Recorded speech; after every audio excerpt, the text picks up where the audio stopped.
श्री शुकवाद वृषि नाम प्रभुरो मंत्री कृष्ण से दैत्य से कहा, शिष्यो बृहस्पति साक्षात उद्धव बुद्धि सत्तमा ग्रहित्वा पाणनाम पाणी प्रपन्नाति हरोहरि।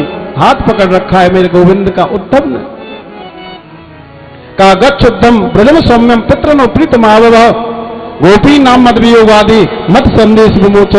मेरा संदेशा ले जाओ, वो गोपी मेरी याद कर रही है, मेरी माँ जसोदा मेरी बहुत याद कर रही होगी। उद्धव मुझे आज मेरे ब्रजवासियों की याद सता रही है,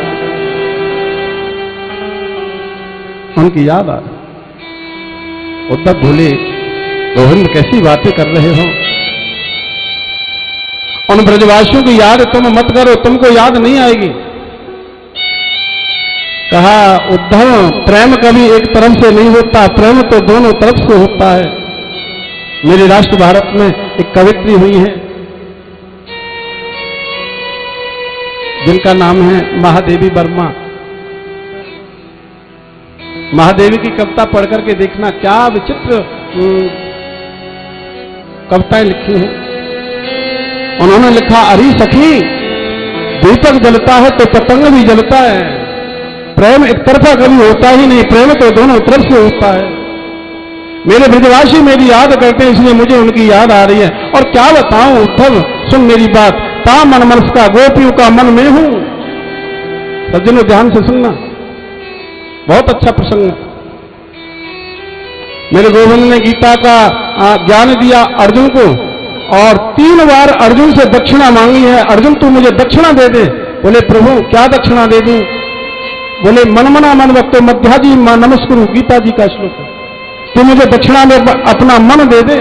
अर्जुन बोला गोविंद मैं मन दे तो देता, लेकिन चंचल ही मन है कृष्णा, यह मन तो बड़ा चंचल है, कैसे मैं इसे दक्षिणा में दूं? अर्जुन दक्षिणा में गोविंद को मन अर्पण नहीं कर सका। और यहां भगवान कृष्ण क्या करें उद्धव के सामने कि ता मन मनस का गोपियों का मन मैं हूं। इसका मतलब अर्जुन से भी ऊंची सीढ़ी पर गोपी पहुंच गई है। गोपी कोई साधारण स्त्री नहीं है, साधारण महिला नहीं है, कोई साधारण पुरुष नहीं है, साधारण कोई लिंग नहीं है, ना स्त्री है, न पुरुष है, न नपुंसक है, लिंग से कोई मतलब नहीं। गोपी तो भाव है। कह रहे हैं ता मन मनस का मत प्राणा गोपियों का मन में हूं, मत प्राणा गोपियों का प्राण में हूं, मदलते तत्व देही का और गोपियों का तन भी मैं हूं। इसलिए मामे विदयतम पृष्ठ आत्मानम मनसा गतः। हे उद्धव आप मेरा संदेशा ले जाओ और ब्रजमंडल में चले जाओ, मेरा संदेशा दे देना। उद्धव बोले देखो गोविंद मैं पढ़ा लिखा हूं, मैंने PhD कर रखा है, डिग्री होल्डर हूं, मैंने वेद पढ़ा है, वेद ज्ञानी हूं, वेदवादी हूं। वो अनपढ़ के वो वृंदावन के अनपढ़ ग्वाला, अनपढ़ गोपियां, अनपढ़ ब्रजवासी क्या समझेंगे मेरे वेद मंत्रों को? लेकिन आप कह रहे हो तो मैं जा तो रहा हूं, लेकिन अधिक समय मेरे पास नहीं है, केवल 7 दिन के लिए जा सकता हूं। भगवान बोले चले तो जाओ, आने की बात तो बात की है। बोले ठीक। तो गोविंद के बिल्कुल गोविंद की तरह वेशभूषा बनाई। इत्युक्तम उद्धवो राजन संदेशम भतरादता आदाय रथम आरूहम। रथ पर सवार हो गए। प्रयो नंद गोकुलम। बहुत ध्यान से सुनना। जाने लगे, वहीं से प्रेम ने अपना अद्भुत रंग दिखाना शुरू कर दिया। एक वक्त कहता है चले मथुरा से जब उधो कि वृंदावन नजर आया, वहीं से प्रेम ने अपना अनोखा ढंग दिखलाया। उलझ कर वस्त्र में कांटे लगे उधो को समझाने, तुम्हारा ज्ञान पर्दा फाड़ देंगे ब्रज के दीवाने। नदी यमुना की धारा शब्द हर हर का सुनाते थे, भ्रमर गुंजार से ये ही मधुर आवाज आते थे। तब जग जोग के कहते थे इधर आओ उधर आओ, पपिया कह रहा था पीऊ कहाँ है ये तो बतलाओ। ज्ञान की 7 भूमिकाएं थी, और आज उद्धव जब वृंदावन में जा रहा है तो ज्ञान की 7 भूमिकाओं की रजाई बना करके, रजाई ओढ़ करके गया। लेकिन प्रेम का अद्भुत वहीं से रंग देखा तो ज्ञान की पहली रजाई, जो रजाई थी वह नीचे खिसक गई।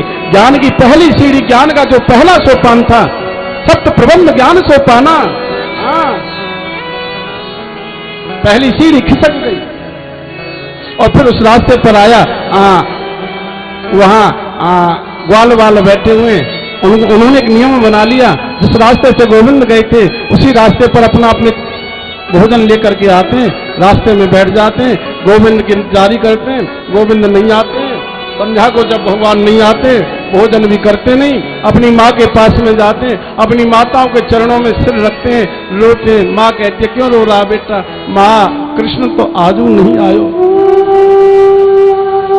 आज ग्वाल वालों ने देखा एक रथ आ रहा है, दौड़े दौड़े आए।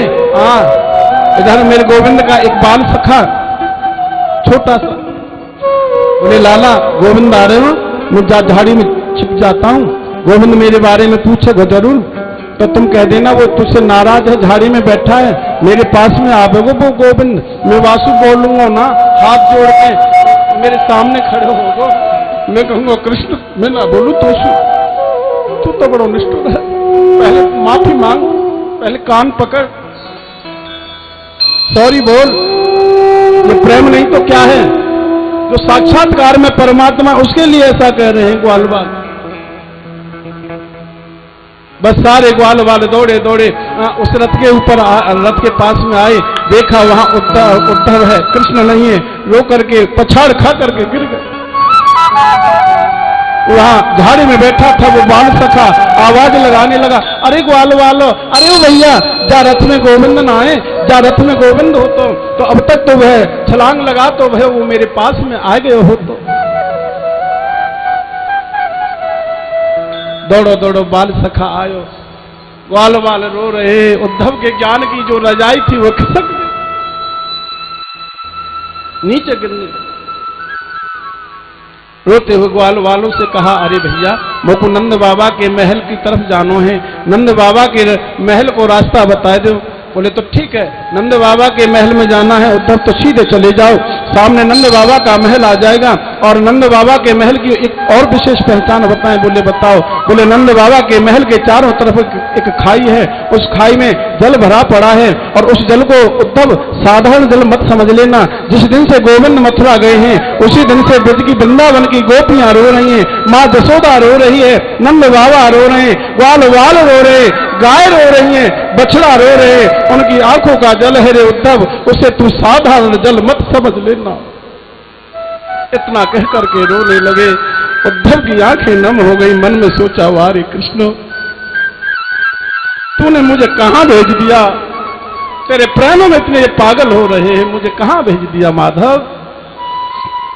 नंद बाबा के पास में आए, नंद बाबा अंदर ले गए उद्धव को, भोजतम परमानेनम भोजन कराया, कशपो सुखम गत श्रमम प्रप्रक्षणम पाद सम्माना देवी, पलंग पर सुलाया, पाद सम्माना देवी, चरण दबाना शुरू कर दिया नंद बाबा ने उद्धव के।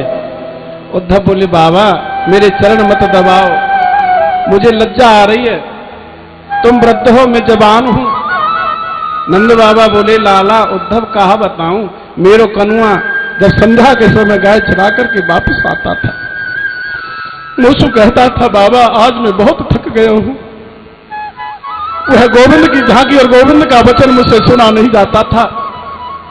मैं अपने लाडले गोविंद को लेकर के इस पलंग पर सुलाया करता था बाल कृष्ण को, और इस पलंग पर सुला करके मैं बाल कृष्ण के चरण दबा करके उसका श्रम दूर किया करता था।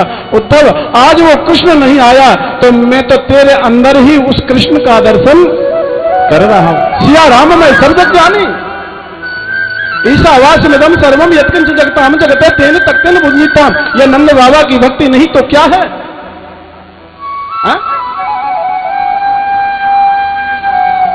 नंद बाबा बोले, उद्धव अपि स्मृति न कृष्ण मातरम सुहृदय शकीन गोपानम ब्रजनाथम चात्मनाथम गावो वृंदावनम गिरिम।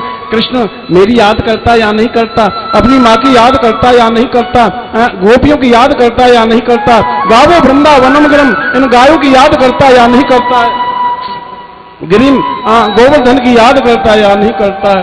उद्धव मैंने प्यारे कृष्ण के साथ कोई अपराध तो किया नहीं था, अपराध किया था तो यशोदा ने किया था, जो कि उखल से बांध दिया था, वो कृष्ण यशोदा से कदाप नहीं बोलता, लेकिन मुझे छोड़ करके वो प्यारा कनुआ क्यों चला गया? प्रभावती से नहीं बोलता, प्रभावती गोपी ने चोरी में पकड़ लिया बा कृष्ण को। बासु नाराज हो जाता, कभी नहीं बोलता, लेकिन मुझसे क्यों, मुझे छोड़ करके क्यों चला गया?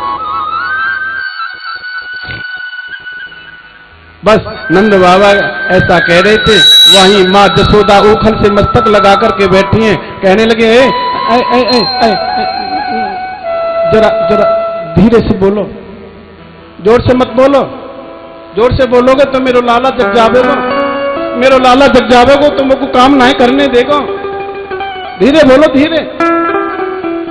सबने विचार किया, हे भगवान, लाला को मैं मथुरा में छोड़ करके आया हूं, यहाँ लाला कैसे आ गए? माँ जसोदा के पास में गए, मैया से कहा माँ मैं उद्धव हूँ, कृष्ण को सखा हूँ, कृष्ण को संदेशा लेकर के आया हूँ। मैया जसोदा बोली धीरे बोल, मेरो लाला जग जावेगो, काम नहीं करने देगो। माँ लाला तो मथुरा में, ना ना ना ना, लाला मेरे पास में। बोले कहाँ है? बोले चल मैं तुझे उद्धव दिखा ही देती हूँ लाला को। हाथ पकड़ लिया, उद्धव का अंदर ले गई। माँ जसोदा ने एक पालना लगा रखा है, झीनी सी चादर उड़ा रखी है, आवाज लगाती हुई जा रही है, ओ कृष्णा, ओ कृष्णा, ओ कृष्ण जाग जा। चादर को पकड़ करके हटाया, कृष्ण नहीं मिला, पछाड़ खा करके माँ यशोदा गिर गई, कहने लगी काना, रोने लगी। वो ज्ञान की जो रजाई थी वो कंधों पर आगे खिसक करके मन में सोचा, गोविंद तूने मुझे कहां भेज दिया? तू तो बड़ा निष्ठुर है प्यारे, तूने कहां भेज दिया? ये तेरे प्रेम में इतने पागल हो रहे हैं तेरे प्रेमी गोविंद। हाँ, पूरी रात्रि कृष्ण चर्चा होती रही। ये होता है जागरण। आजकल के जागरण जागरण नहीं रहे। जानिए तब है जीव जब जागा, जब सब विषय विलास विरागा। बाबा तुलसी ने चौपाई लिखी बड़ी सुंदर, जानिए तब है जीव जब जागा, जब सब विषय विलास विरागा। ये है जागरण, जब सब विषयों से वैराग्य हो जाए तब जानना ये आज जागरण हुआ। पूरी रात्रि व्यतीत हो गई गोविंद की याद में। नंद बाबा, उद्धव, माँ यशोदा पूरी रात्रि जागे। प्रभात कालीन वेला हुई। गोपियों का नियम था जागने के बाद में वास्तु भगवान के लिए जल चढ़ाती और नंद बाबा की चौखट पर प्रणाम करने के लिए जाती। रथ देख करके दौड़ी दौड़ी आई, देखा उद्धव मान करके आई, लेकिन वहां उद्धव नहीं है महाराज, वहां कृष्ण नहीं है। तम वीक्ष कृष्णानुचरा ब्रजस्त्रियम प्रलम्ब बाहु नवकंजलोचनम, नवकंजलोचन पीताम्बरम पुष्कर मालिनम मुखार वंदम मणिमृष्ट कुंडलम। कृष्ण मान करके वह गोपियां आई, देखा वो कृष्ण नहीं है, वहां तो उद्धव है। गोपियां रोने लगी। उद्धव बोले, हे गोपियों क्यों रो रही हो? अरे निर्गुण ब्रह्म का ध्यान करो। एक गोपी बोली, अरे उद्धव निर्गुण कौन देश को वासी, तेरा निर्गुण ब्रह्म कहां रहता है? बहुत ध्यान से सुनना, निर्गुण ब्रह्म का उपदेश दे रहे हैं उद्धव जी। एक बात और बता दूंगी, हमारी सनातन संस्कृति में एक विकृति ने जन्म ले रखा है। निर्गुण सगुण को लेकर के झगड़ा करते हैं। तीसरा कोई झगड़ा ही नहीं, निर्गुण और सगुण का झगड़ा है। कोई कहता है भोले बाबा पर जल मत चढ़ाओ, कोई कहता है इतना दूध क्यों चढ़ाते हो, गरीबों में बांट दो। कोई कहता है गोविंद की भागवत क्यों कराते हो, अरे वेद यज्ञ कराओ ना, वेद मंत्रों की यज्ञ, वेद मंत्रों के द्वारा यज्ञ कराओ। परमात्मा निर्गुण है। निर्गुण और सगुण का झगड़ा सज्जनों, और यह निर्गुण और सगुण का झगड़ा होते होते पहुंच गया कबीरदास बाबा के पास में।